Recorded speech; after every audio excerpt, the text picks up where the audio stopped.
우리 뭐 루즈벨트 하면 아마 미국 대통령인 걸 여러분들이 알 텐데, 자, 오늘 루즈벨트 얘기를 하는 사람은 우리가 흔히 알고 있는 그 32대 대통령이었던 그 루즈벨트가 아니고, 그 루즈벨트 대통령은 그 4번이나 연임을 한 대단한 미국 역사상 유일무이한 그런 대통령이었고, 아브라함 링컨 그리고 조지 워싱턴과 함께 그렇게 미국에서 가장 존경받는 그런 역대 대통령으로 꼽히는 사람이다. 하여튼 오늘 제가 말씀드리는 그 루즈벨트 대통령은 그 사람은 아니고, 그 사람과 먼 친척되는 시어도우 루즈벨트라는 사람의 이야기를 잠깐 하려고 해요. 자, 이 사람은 이전보다 26대, 아까 우리가 흔히 알고 있는 루즈벨트 대통령은 32대고, 시어도우 루즈벨트는 26대 대통령이니까 그 전 한 세대 앞에 사람입니다. 자, 그런데 이 사람이 누군지 잘 몰라도 여러분 테디베어 알죠? 테디베어, 그 곰 봉제 인형 테디베어. 그 사이에 이 사람 때문에 테디베어가 탄생하게 되었는데, 이게 뭔 뜬금없는 소리야 싶을 텐데, 자, 제가 이 시어도우 루즈벨트는 잘 모르니까 잠깐 얘기를 드리자. 그러면은, 자, 이 루즈벨트 대통령이 주지사 초대를 받습니다. 1902년에 미시시피주 주지사 초대로 이 곰 사냥터에, 지금은 뭐 대통령이 곰 사냥한다 그러면 동물을 아낄 줄 모른다 뭐 난리지겠지 하겠지만, 그때 1902년이에요. 지금 우리가 사는 이 시대가 아니고 100년도 더 훨씬 전입니다. 자, 그래서 곰 사냥을 떠났는데, 다른 일행들은 다 한 마리씩 잡고 뭐 사냥에 성공하고 했는데, 이 루즈벨트 대통령만 3일이 되도록 곰을 한 마리도 못 잡은 거예요. 그러니까 밑에 사람들하고 또 그 뭐 이렇게 사냥하면은 거기 가서 이렇게 도와주는 사람들 있잖아요. 이 사람들이 하여튼 늙은 곰 하나를 막 사냥개를 동원해가지고 막 쫓아서 겨우 이제 잡아가지고 나무 기둥에 묶어 놓은 거예요. 그래가지고 루즈벨트 대통령이, 그래도 대통령인데 사냥가 다 묶고 혼자만 다 잡았는데 혼자만 못 잡았다 그러면은 대통령 체면이 서지 않으니까 우리가 다 잡아놔서 가서 그냥 총으로 쏘기만 하면 된다. 그러니까 루즈벨트는 그거는 옳지 않다 그러면서 쏘지 않았다 그래요.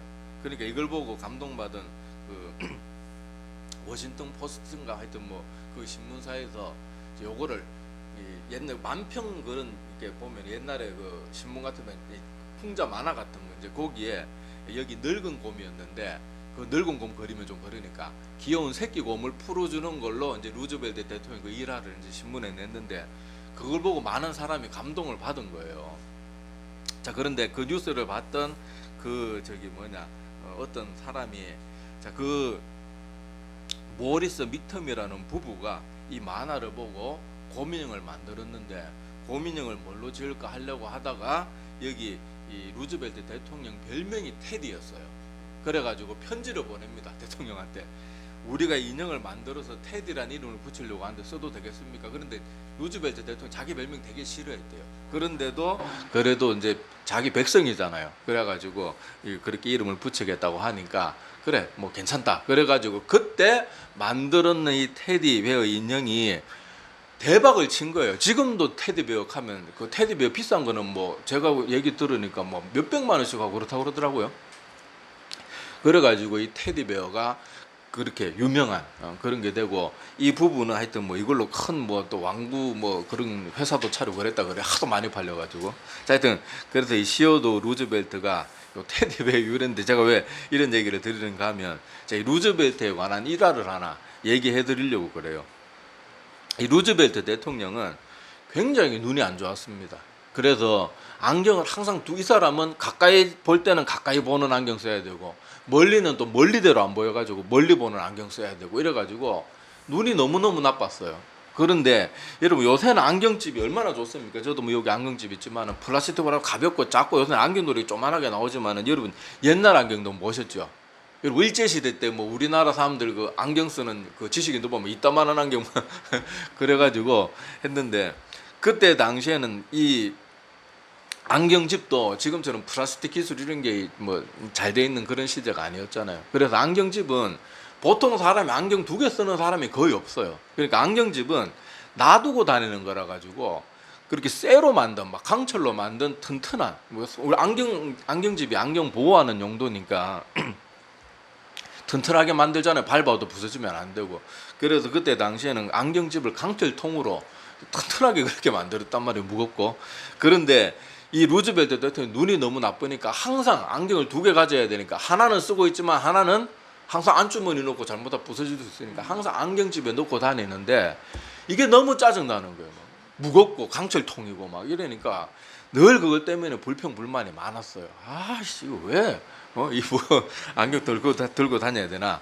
그러던 와중에 1912년 어느 날 이 루즈벨트가 밀워키라는 시에 가서 연설을 하게 됩니다. 그 연설을 하려고 단에 올라서는데 이 대통령을 저격하려고 하는 사람이 총도 잘 쏘는 사람인가 봐요. 정확하게 루즈벨트 심장을 겨냥해 쏘는데 정말로 심장을 향해서 총알이 날아간 거예요. 근데 총을 맞고 피를 흘리면서 분명히 피를 흘리면서 쓰러졌거든요. 그런데 갑자기 기침만 2번 하더니 벌떡 일어나가지고 루즈벨트 대통령이 벌떡 일어나서 나 연설해야 되겠다 그러면서 거의 90분간의 연설을 무사히 마쳐냅니다. 분명히 피는 흐르고 있고 총도 맞고 방금 넘어졌다 일어났는데 그래가지고 이제 다 끝나고 어떻게 된 일인가 보니까 그 설교 원고하고 특히 강철 안경통에 총알을 막아줘가지고 뚫긴 뚫었는데 이 여기 강철 그 안경집을 이제 통과하면서 이 총알의 힘이 다 빠진 거예요. 그래가지고 갈비뼈 사이에 총알은 박혀 있었는데 이 총알로 수술로 빼지는 않았습니다. 왜냐하면 아까 말했다시피 이게 1900 몇 년도니까 그때 당시 의술이 좋지가 못했어요. 지금처럼. 그래가지고 요 앞에 그러니까 루즈벨트 대통령은 바로 전임 대통령도 그 저격당해가지고 미국 대통령 저격을 왜 이렇게 많이 당하는지 모르겠어요. 링컨 대통령도 저격으로 돌아가셨죠. 뭐 그리고 여기 그런 루즈벨트 대통령도 그랬죠. 우리 옛날에 또 뭐 영화배우 출신이었던 그 대통령, 그 레이건 대통령도 저격당했죠. 얼마 전에 트럼프도 또 그 외에도 하여튼 미국 대통령들 그 저격당한 대통령들이 많거든. 11명인가 했던 그렇게 있는데 15명, 4명이 죽고 11명이 미수로 끝났는 거라서 총을 많이 맞았는데 하여튼 간에 그렇게 이제 갈비뼈 사이에 막혀가지고 수술을 안 했어요. 왜냐하면 그 아까 말씀드렸지만은 그 앞에 전임 대통령이 또 저격당해가지고 그 총알 제거 수술을 받았는데 폐혈증으로 죽었거든요. 그래서 혹시라도 잘못되면 안 된다. 그리고 총알 박힌 곳이 크게 문제가 되지 않기 때문에 돌아가실 때까지 그 총알 제거를 받지 않고 그렇게 사셨다 그래요. 자, 그래서 이 루즈벨트가 이렇게 총을 맞고 살아남아서 그렇게 한 말이 뭔가 하면은 나를 그렇게 귀찮게 했던 이 안경집이 나를 살렸구나. 어느 것 하나 감사하지 않은 것이 없었구나. 그러면서 그 안경집 때문에 맨날 불평하고 짜증스러워했던 자기 자신에 대해서 반성하고 감사했다. 이 얘기가 좀 유명한 얘기입니다. 자, 그런 이야기가 있었다 그래요. 자, 제가 이 말씀을 왜 드리는가 하면, 자, 오늘 본문 말씀에도 누가 등장합니까? 요셉에 관한 이야기죠. 자, 요셉이 우리가 알다시피 얼마나 많은 우여곡절을 겪고 얼마나 참 영화를 써도 이렇게 만약에 누가 시나리오를 썼다 그러면 과장이 심해도 정도껏 해야지. 이건 만화보다도 뭐 더한 이야기다. 뭐 진짜 만화보다 더한 삶을 살았잖아요. 자, 그런데 요셉이 여러분 알다시피 누구 손에 팔립니까? 자기 형제들 손에 팔리잖아요. 그래가지고 그 죽을 고생을 하고 그래 어떻게든 하나님께서 인도하셔가지고 이집트 총리가 되긴 했지만은 그 과정에서 얼마나 많은 힘든 일이 있었어요. 그래서 이 나중에 이제 요셉이 형들을 다시 제외하고 그리고 아버지도 데리고 와서 이제 살게 되었는데 이제 야곱이 이제 나이가 많아서 이제 이제 죽게 되죠. 하나님 앞에 돌아가게 되고 그 아버지가 야곱이 죽고 나니까 형제들이 겁이 난 거예요. 요셉이 그래서 아버지가 살아계실 동안은 요셉이 호심이 지극하니까 아버지 충격받아서 우리를 안 건드렸지만은 이제 아버지가 돌아가셨으니까 이제 우리 복수할지도 모른다. 지들이 그러니까 남도 그런 줄 알아요. 그래가지고 요셉한테 와서 막 아버지가 그러지 마, 손대지 마라 그랬다. 뭐 이런 식으로 얘기를 해가지고 하니까 요셉이 그거 보니까 또 기가 막힌 거예요. 우리 형이 어떻게 우리 형들이 나를 못 믿어가지고 이런 말을 하나 싶어가지고 한 말이 오늘 본문 말씀이에요. 자, 오늘 본문 말씀 다시 창세기 50장 19절 이하로 보면은 자, 요셉이 그들에게 이르되 두려워하지 마소서. 그러니까 지금 형들은 어떤 상태예요? 자기 죽일까봐, 자기들 복수할까봐 겁을 내면서 벌벌 떠는 상태였거든요. 자, 내가 하나님을 대신하리까. 자, 그러면 20절 당신들은 나를 헤아려 하였으나 실제로 처음엔 죽이려고 했죠. 죽이려고 하다가 그래도 막 그 형 저기 뭐냐 르우벤이 한번 말리고 또 유다가 말리고 이렇게 해서 그냥 이집트에 종으로 파는, 처음에 이집트도 아니죠, 그냥 그 종으로 파는 것으로 끝났는데, 자 나를 헤아려 하였으나 하나님은 그것을 뭘로요? 선으로 바꾸사 오늘과 같이 많은 백성의 생명을 구원하게 하시려 하셨나니. 자 이렇게 받아들이는 거예요. 자 요셉이 사실 일반적인 그런 감정을 가진 사람이라면 형들 그렇게 왔을 때 가만히 두겠습니까? 막 뭐 살려는 줄지 몰라도 살려는 드릴게 뭐 그럴지는 몰라도 충분히 뭐 보복을 하고 좀 이렇게 뭐 해코지를 할 수도 있고 한데, 요셉은 그렇게 하지 않았죠. 그런데 요셉이 이걸 어떻게 생각하고 있는가 하면은, 형들이 팔고 내가 그 고난의 시간을 겪고 막 억울한 누명을 써가지고 잘했던 보디발의 집에서도 쫓겨나고 감옥 생활을 하고 막 힘든 시간들을 보냈지만은, 요셉은 그걸 다 어떻게 받아들이는 거예요? 하나님께서 인도하시는 걸로 다 보고 있는 거예요. 그러니까 성경에 보면은 요셉이 그렇게 억울한 일 당하고 옥살이를 하고 그렇게 하는데 불평하는 거 한마디라도 있습니까? 한 번도 요셉은 하나님을 향해서 불평했다, 쟤 왜 이렇게 살아야 됩니까? 이렇게 원망했다, 뭐 그런 내용이 하나도 없어요, 요셉은. 자, 그래서 여기서도 보면 알 수 있지만은 요셉은 자기가 이렇게 여러 가지 힘든 일을 겪고 이렇게 한 모든 것들이 그렇게 하나님께서 인도하시고, 또 요셉이 만약에 이런 일이 없었다 그러면, 형제들한테 팔리는 일이 없었다 그러면 어땠을까요?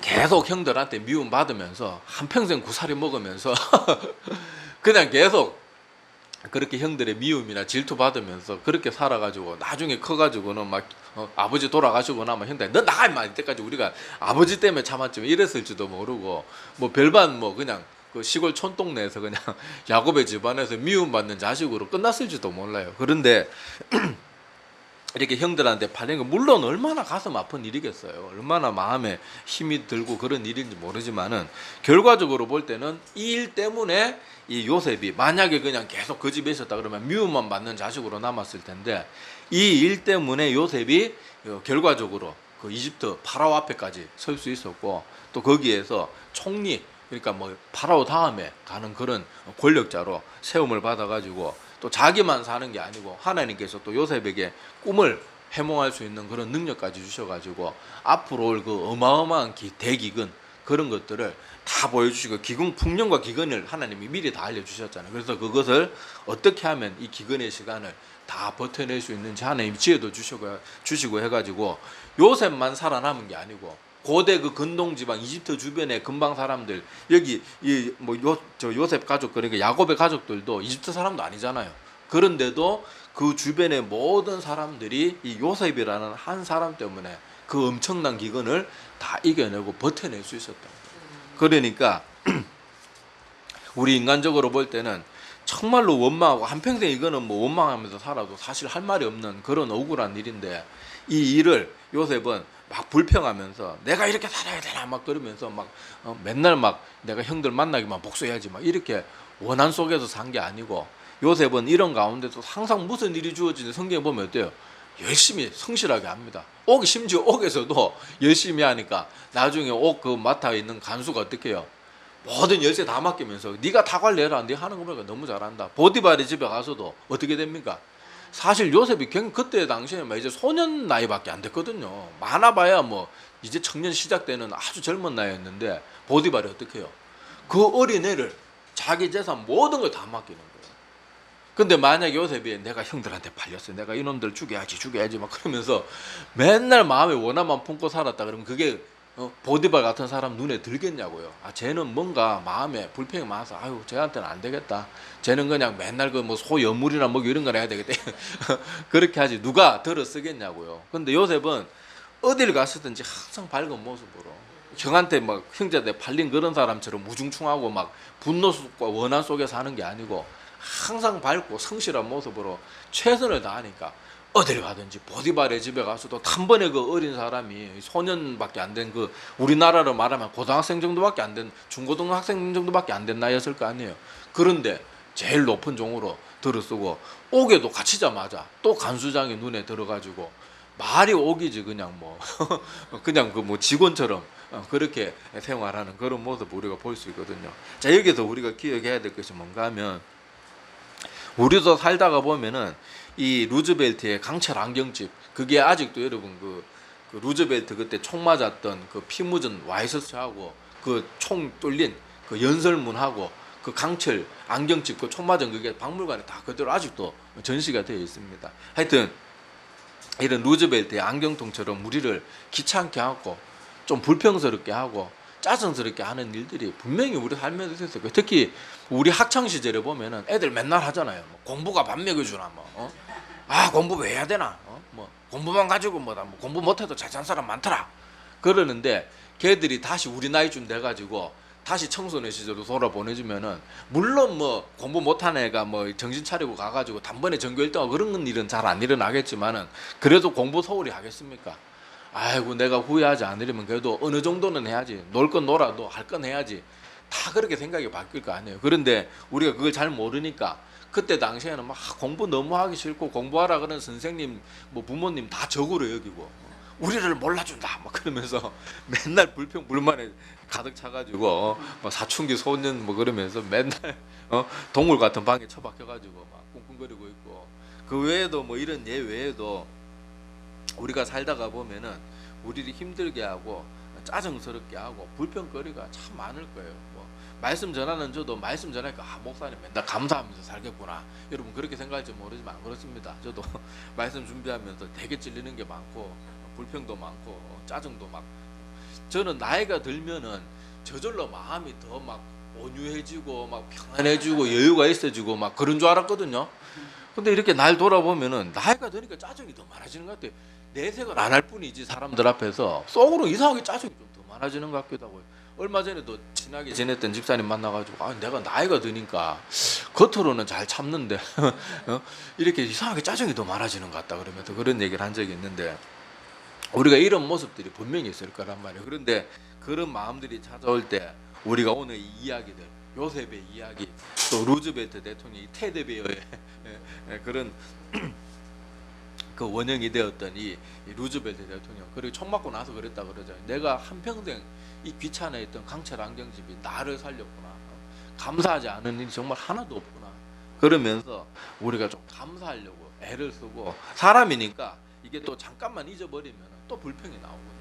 근데 사실 진짜 어떨 때는 불평할 만한 걸만 해서 불평하면 그래도 이해라도 하겠는데, 우리가 때로는 살면서 보면은 진짜 아무것도 아닌 거 자기가 고치면 되는 그런 것까지도 막 짜증부터 내고 막 불평부터 하고 그렇게 시작하는 모습이 있는데, 그럴 때 우리가 우리 자신을 좀 돌아보면서, 야 이거 뭐 별것도 아닌 거, 내가 조금만 수고하고 내가 조금만 희생하면 되는데, 맨날 남이 뭐 안 해준다고 불평하고 뭐 남이 안 알아준다고 막 뭐 그 백날 불평해봐야 남이 뭐 날 안 알아준다고 암만 불평해도 그 사람이 나 알아주는 거 아니에요. 내가 바뀌어야지.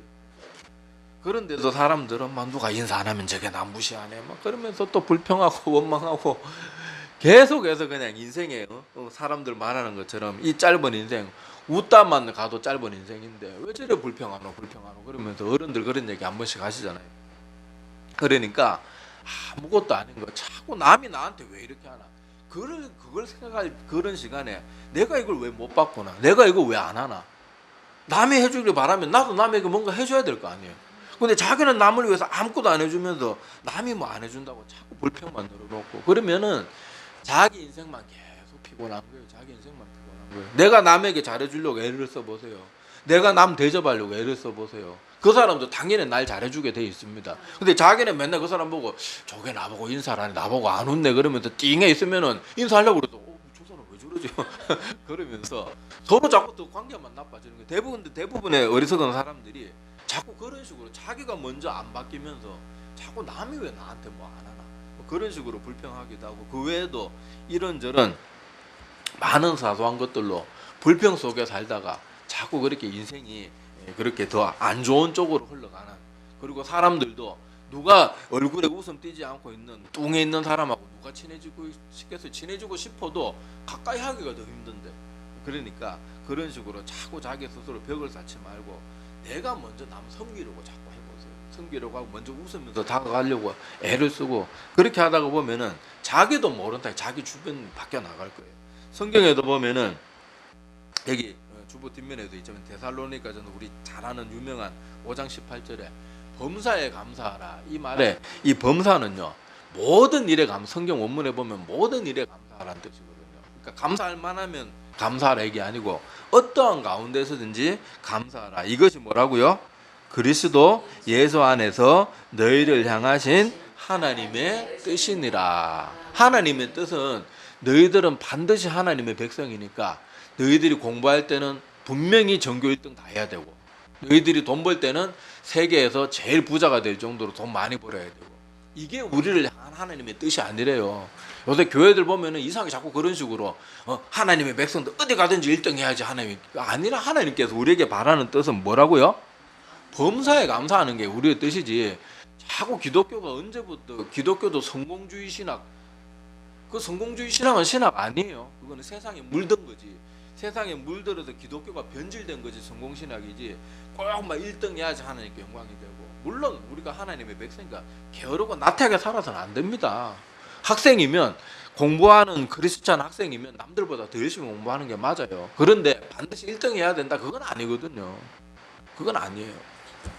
하나님께서 분명히 예수 그리스도 안에서 우리를 향하신 하나님의 뜻은 범사에 감사하는 것, 그것이 우리를 향한 뜻이라고 성경에 가르치고 있는 거예요. 그러니까 하나님의 뜻을 우리가 실현하는 건 복잡하고 어려운 게 아니고 힘들 때도 감사하려고 애를 쓰고. 여러분 다윗의 시편 보면 다윗의 시편이 대부분 다 어느 때 쓰여졌습니까?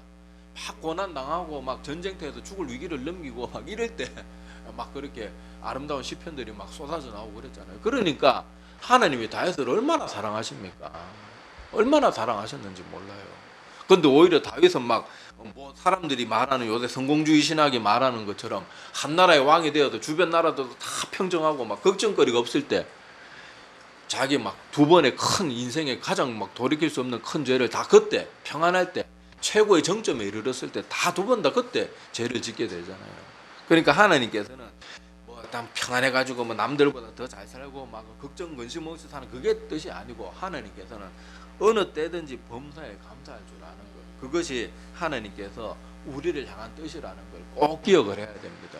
여러분, 그리고 예수님을 찾아왔던 10명의 문둥병자 중에 문둥병을 고침받았을 뿐만 아니라 구원의 약속까지 받은 사람은 10명의 문둥병자 중에 누구였습니까?